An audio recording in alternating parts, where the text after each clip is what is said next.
and welcome to Rolling with Reviews. I'm Will, and with me as always is the bestiny of my destiny, Sarah. And today we're doing a review of Destinies. Now if you want to see our two-player perspective and accessibility, check out Rolling with Two Destinies. Sarah, tell us a bit about this game. All right. Destinies is a competitive, story-driven, app-supported RPG-like board game experience. Each scenario depicts a part of a vivid world full of dark stories, epic NPCs, and mysteries to solve. Each player takes on the role of a hero on a quest to fulfill their destiny.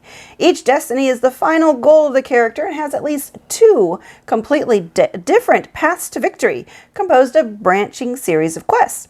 Players compete with each other to push the world towards their own destiny. All right, Will, so why did we get this?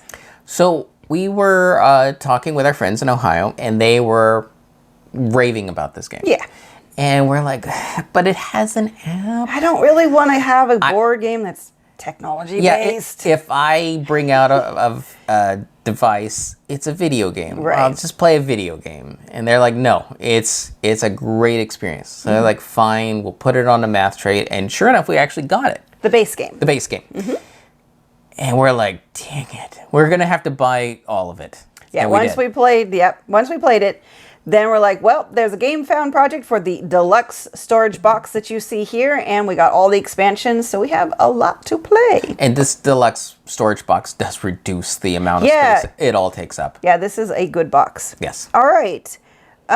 So what do we like about the game? The narrative exploration. Mm-hmm. A lot of games will try to do this, but they will be slowed down and made clunky by the fact that you need to pull out books and find the right chapter and the right paragraph and the right option and still do maybe some sort of challenge.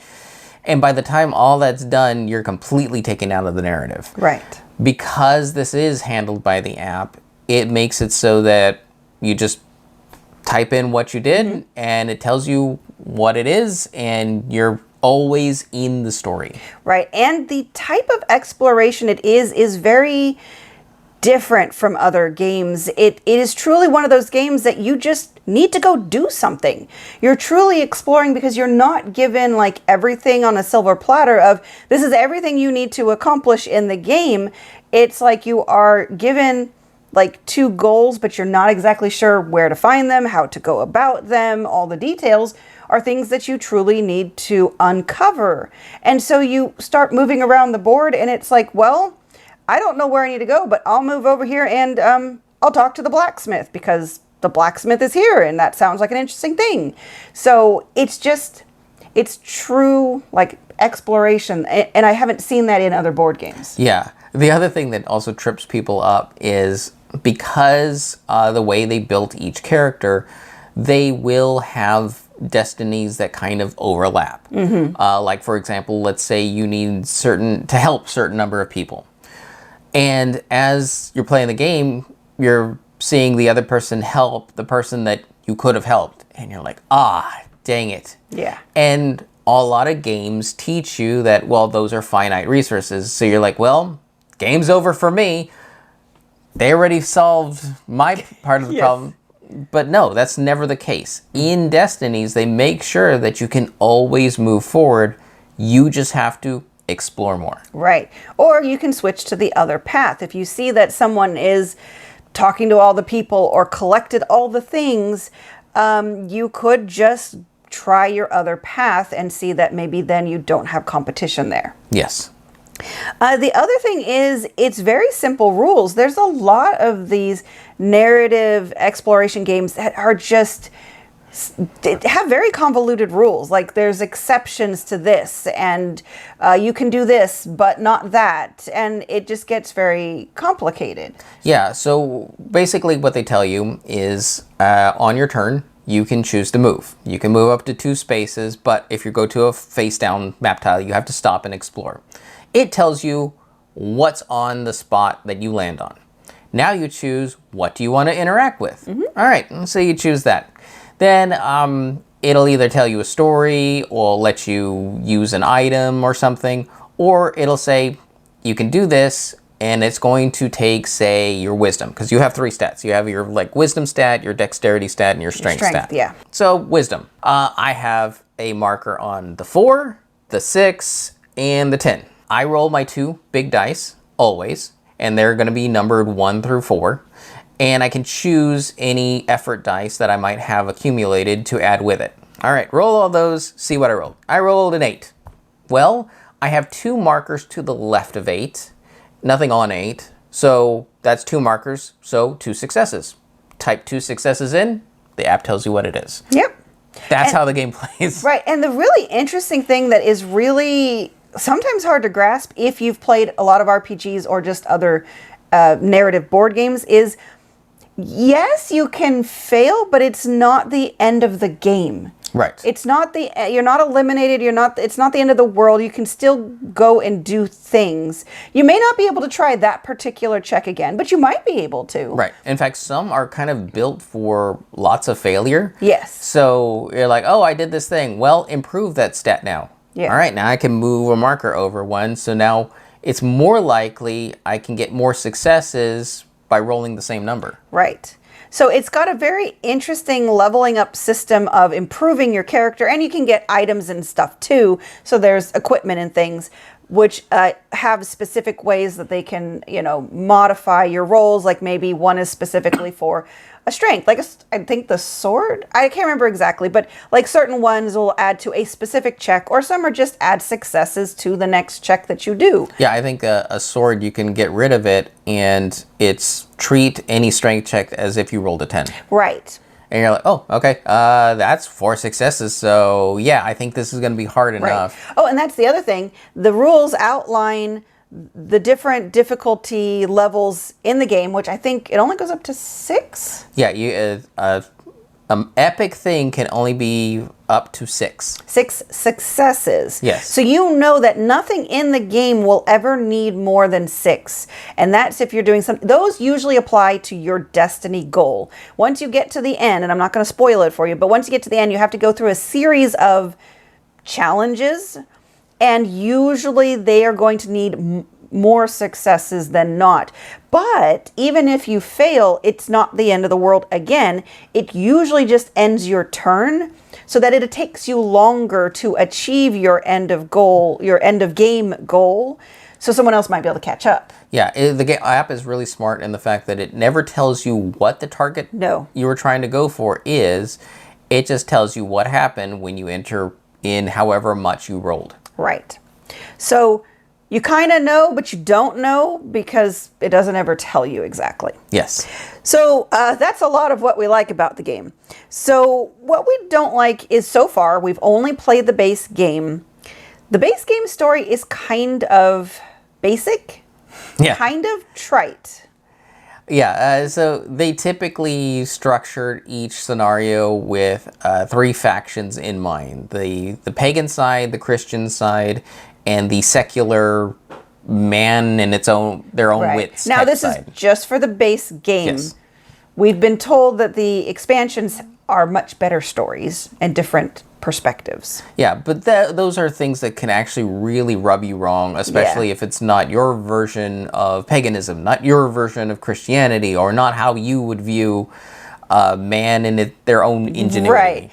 Right. So for me, I guess the story is rubbing me a little wrong, but we have been told that the later expansions improve upon it immensely. It's just unfortunate that might be a stumbling block or a stopping block for some people who are like, I just can't get through this story because I can't relate to these characters at all. Yeah, so don't think of this as a role-playing experience. Yeah. That's why we say it's a narrative exploration, because you're exploring someone else's narrative. Right. You are not creating your own story at all. You are playing somebody else's story.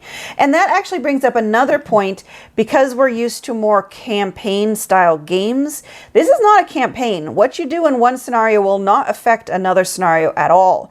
But you're exploring the world, so doing them in order, we think, at least so far, you are exploring a story chronologically. It's just kind of more each scenario is kind of more on the... you have more context. Yeah, you have more context, but the whole overarching thing is like the macro level, but then each scenario is a little micro level while you're in this area, and then the second scenario you're in a different area because you're with different people. So, yeah, it's not going to relate like a normal cooperative campaign. Right. For the app, we do wish there was more narration. I mean, the intro is fantastic, and I understand why there isn't more voice acting. There's a lot of text. We just kind of wish there was a little more. Like maybe if they did the end, well, if the end thing was voiced too. Yeah. That would have been really cool. Like beginning and end, and then I understand in the middle because you don't know where you're going to go, and they have a lot of branching options. It's a lot to read. Yes.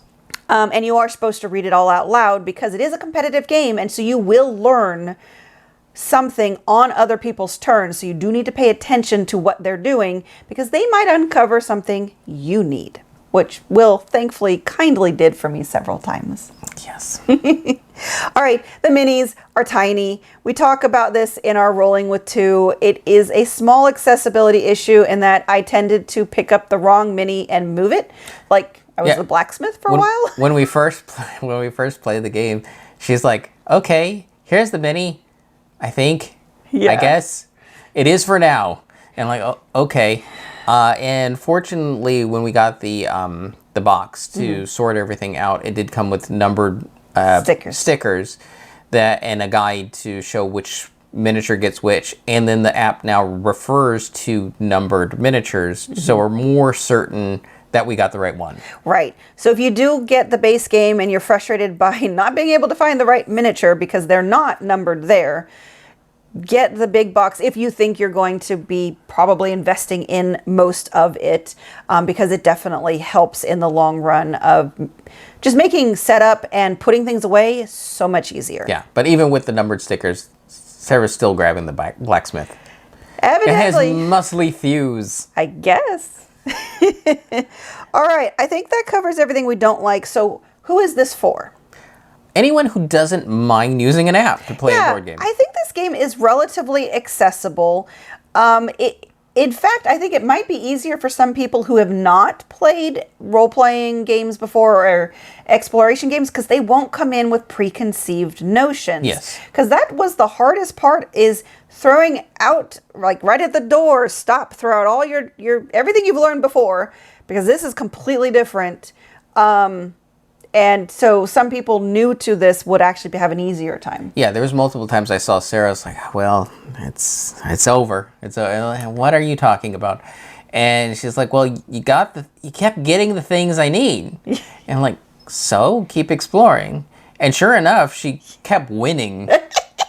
For all my, oh my God, I'm going to lose. Yeah, I ended up winning. Now, I feel like you won the first intro. Yeah, the very first intro, the standalone. The standalone one. And then I won the first two of the story campaign.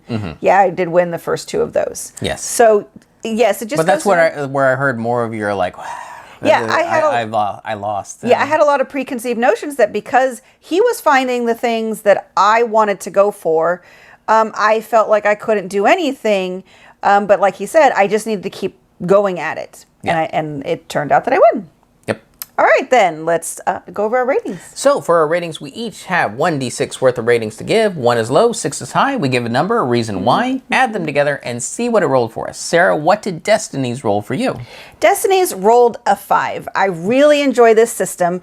It did take me a little bit to get used to it, but I love how much the app takes care of all the little fiddly stuff. I mean, yes, you've still got to put stuff out on the board, but all the flipping to different pages to read different paragraphs, and the fact that in those type of books, it was so easy to like look at the results when you're not supposed to. And especially for us, if there was a type of book where you have to hand it to someone else to read to you so you don't see the results, well, we can't do that because we can't read them. So I would end up having to use some weird piece of paper or something to try to block the results. Anyways, that's not a problem here. So I like that the app does things for you. I'm fine with the competitive nature. I usually prefer co-op, but I like the competitiveness, and this probably would potentially be a 6 for me If the story was better, and like I said, only the base game so far has not been a great story, but I am very hopeful for the expansions. Yeah, for me, also a 5. I'm hit or miss with the base story. Yeah.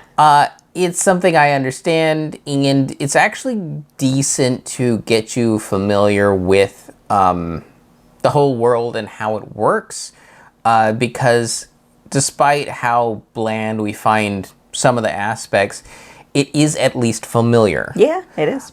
So I do also hold out hope that once we get into the other expansions, we're going to have more, I guess, creative narratives that we can follow and explore. Exactly.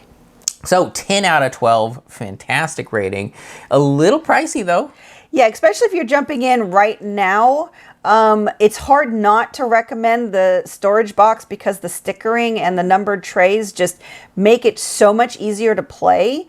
So if you can get someone else to like borrow their copy or play a game with them to make sure you like it, going all in might be the best way just to have the best experience. Right. All right. And Sarah. Yes. What is your destiny? My destiny is you. Yeah, that's so sweet. And we've been rolling with reviews. And remember, if you have any questions, comments, or concerns, you can reach out to us on the various social media platforms at Rolling with Two. That's TWO. We are on Twitter, Facebook, and Instagram. And on YouTube, please like and subscribe. And if you have time, check out the other content Nanaman has found for you, because remember, he's rolling with you.